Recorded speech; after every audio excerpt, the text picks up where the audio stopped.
Witam w kolejnym odcinku Kwadrans na podatki. Nazywam się Dominika Ramirez-Wołkiewicz i dziś opowiem o najważniejszych zmianach podatkowych, które czekają nas w 2026 roku. Będzie konkretnie, po ludzku i bez prawniczego żargonu. Jeśli prowadzisz firmę, jesteś na B2B albo po prostu chcesz wiedzieć, co się zmienia, ten film jest dla Ciebie. Zaczynamy! KSEF już jest. Czy nam się to podoba, czy się nie podoba? Hasło, które u wielu przedsiębiorców wywołuje lekki dreszcz na plecach. Dużo protestów, dużo frustracji i od 1 lutego częste blokady logowania przez profil zaufany. Na temat KSEF jest już masa materiałów, więc ja zrobię to krótko i konkretnie. Wszystkie faktury będą trafiały do jednego systemu. Ministerstwo Finansów będzie widzieć transakcje w czasie rzeczywistym. I oficjalnym uzasadnieniem jest oczywiście cyfryzacja i uszczelnianie podatku VAT. Terminy wdrożenia KSEF-u to 1 luty 2026 roku.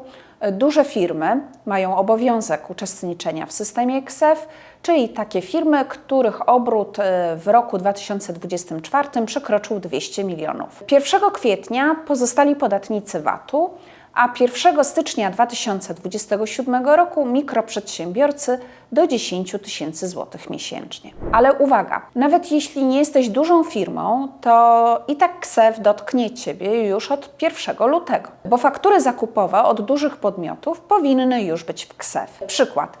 Faktury od firm telekomunikacyjnych i wielu innych dużych dostawców. I teraz pytanie, które pewnie Ciebie dotyczy. Skoro KSEF jest obowiązkowy od 1 lutego dla dużych firm, to dlaczego na niektórych stacjach benzynowych nadal dostajemy papierowe faktury? Czy to znaczy, że się nic nie zmieniło? Absolutnie nie.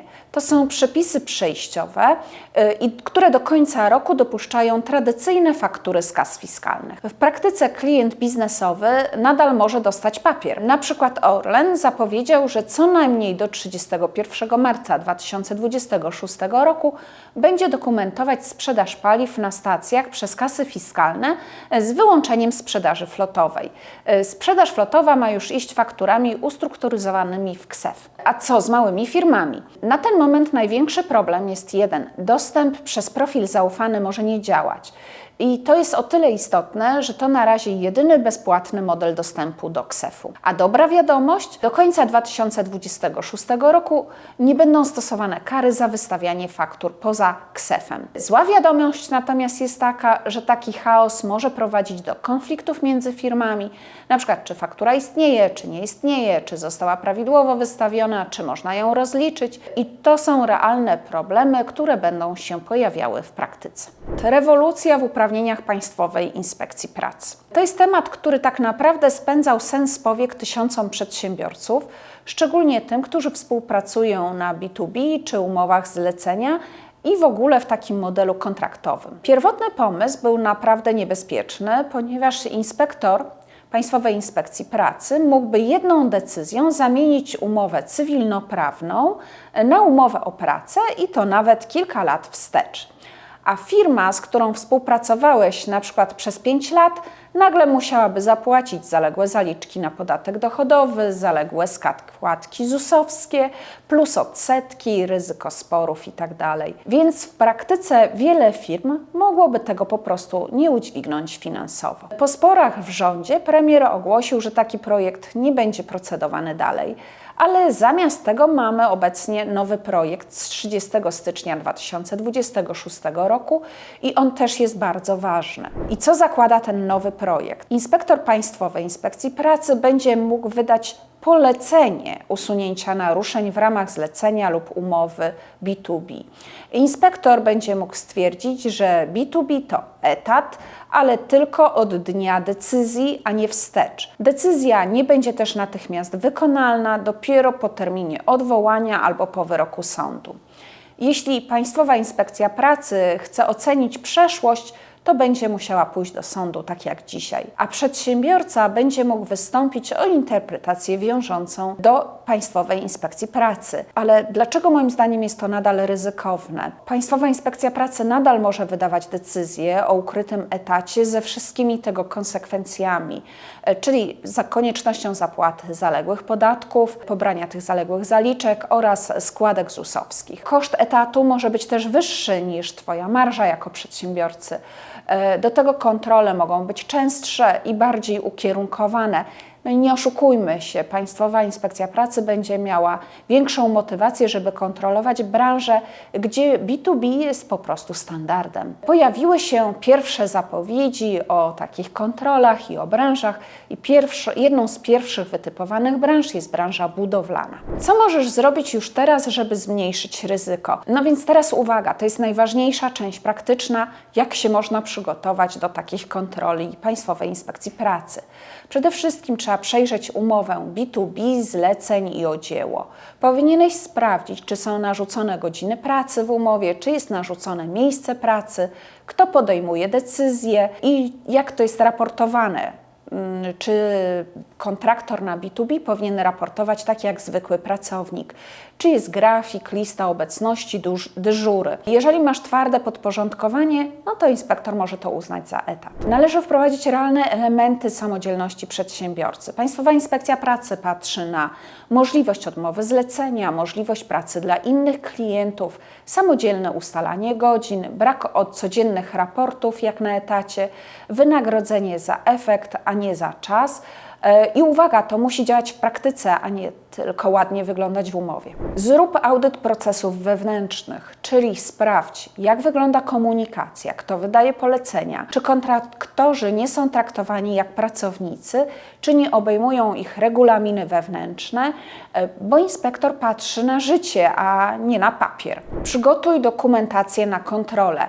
Warto mieć ewidencję zleceń, dowody samodzielności, wykonywania tych zleceń, korespondencję pokazującą niezależność, dokumentację potwierdzającą pracę też dla innych podmiotów. Uporządkuj komunikację z podwykonawcami. Największy problem w kontrolach to oczywiście codzienna komunikacja i unikaj takich poleceń jak przyjdź jutro na 9:00, musisz być codziennie w biurze, grafików, list obecności, codziennych takich raportów jak na etacie. Powinieneś przeszkolić menedżerów, bo często problemem nie jest właściciel firmy, tylko kierownik, który narzuca grafik, wydaje polecenia jak pracownikowi, kontroluje sposób wykonania danego zlecenia. Przygotuj też procedurę na wypadek kontroli. Kto powinien rozmawiać z inspektorem, gdzie są dokumenty, kto odpowiada na pytania, jak wygląda obieg informacji. Brak procedury równa się chaos, równa się złe wrażenie, a to spowoduje zwiększone ryzyko. I najważniejsze zdanie. Największym ryzykiem nie jest umowa, tylko praktyka organizacyjna. Jeśli firma traktuje B2B jak etat, to Państwowa Inspekcja Pracy uzna to za etat, bez względu na to, jakie będziesz miał cudowne zapisy w umowie. JPK PIT i JPK CIT, czyli nowa jakość kontroli. JPK PIT i JPK CIT, czyli cyfrowe raportowanie ksiąg podatkowych. To są elektroniczne pliki wysyłane do Urzędu Skarbowego, które zawierają pełne odwzorowanie ksiąg podatkowych. Chodzi o to, żeby urząd nie musiał już prosić o dokumenty na życzenie, tylko będzie dostawał komplet danych w formacie XML. Trochę jak JPK VAT albo KSEF, tylko poziom szczegółowości będzie dużo większy. Kogo dotyczy JPK PIT i JPK CIT? W praktyce wszystkich prowadzących działalność gospodarczą i ewidencje księgowe. Nie ma znaczenia, czy jesteś opodatkowany na skali, podatkiem liniowym czy na ryczałcie. JPK PIT obejmuje m.in. księgę przychodów i rozchodów, ewidencję ryczałtu, ewidencję środków trwałych, a przy księgach rachunkowych JPK księgi rachunkowe i JPK środki trwałe. JPK CIT obejmuje natomiast pełne księgi rachunkowe oraz ewidencję środków trwałych, czyli JPK STKR. Terminy. Dla największych podatników CIT-u to termin od 1 stycznia 2025 roku, co oznacza, że pierwszy plik najwięksi podatnicy wyślą w 2026 roku. Od 1 stycznia 2026 roku CIT i PIT na księgach rachunkowych, czyli ci, którzy wysyłają też JPK V7M, będą musieli pierwsze pliki JPK PIT wysłać w 2027 roku. A od 1 stycznia 2027 roku cała reszta podatników CIT i PIT z księgami. A więc w praktyce JPK PIT i JPK CIT to nie kolejny dokument, to cyfrowa mapa Twojej firmy. Ważne zmiany, o których łatwo zapomnieć w 2026 roku. Na koniec kilka po prostu zmian, które są mniej medialne, ale bardzo odczuwalne w portfelu. Od 2026 roku zmieniają się limity rozliczania kosztów leasingu i amortyzacji aut spalinowych. Limit spada nam o 50 tysięcy złotych.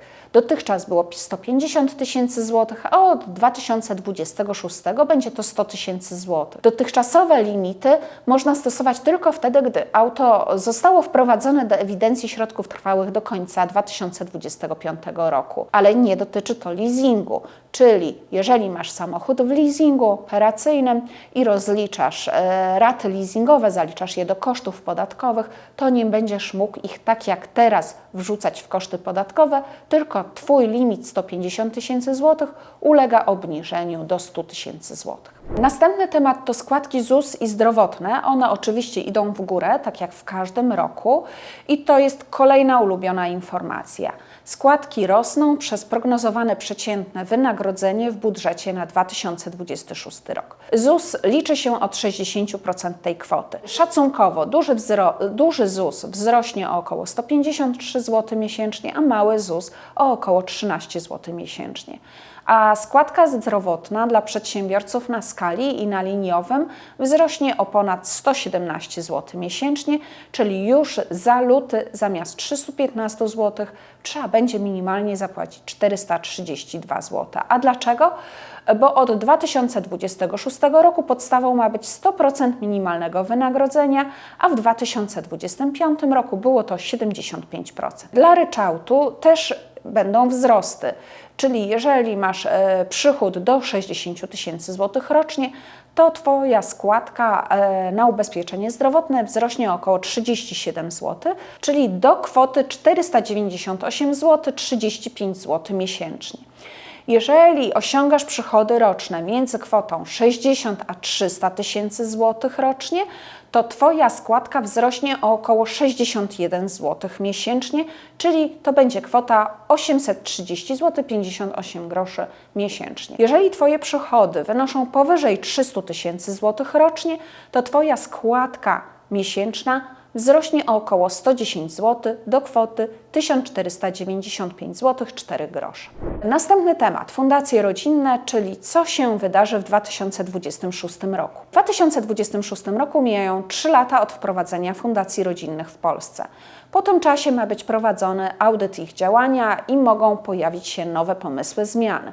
Już jest kilka propozycji. Dotychczasowe propozycje zmian zostały zawetowane przez prezydenta w ubiegłym roku, ale ten temat jest rozwojowy, zmian może być dużo i podatkowo, i prawnie. I powiem Ci od razu, o fundacjach rodzinnych planuję nagrać osobny film, bo to temat na całą serię. Na sam koniec, podatek cyfrowy to podatek dla największych globalnych firm technologicznych, takich, które zarabiają w Polsce na reklamach, danych użytkowników czy marketplace'ach bez względu na miejsce siedziby tych podmiotów. Podatek obejmie firmy z globalnymi przychodami powyżej 1 miliarda euro, którzy w Polsce osiągają przychody powyżej 25 milionów złotych.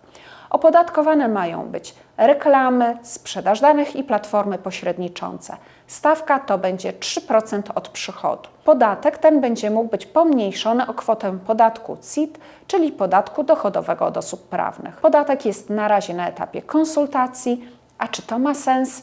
Dajcie znać w komentarzach, bo jestem ciekawa Waszych opinii. To były najważniejsze zmiany, które czekają nas w 2026 roku. Czy to dużo? Sama nie wiem. Myślę, że sam KSEF by wystarczył za wszystko. Dlatego warto śledzić temat i przygotować się wcześniej, żeby uniknąć problemów. Napisz w komentarzu, co najbardziej Cię zaskoczyło, a ja jak zawsze będę Was informować na bieżąco. Do zobaczenia!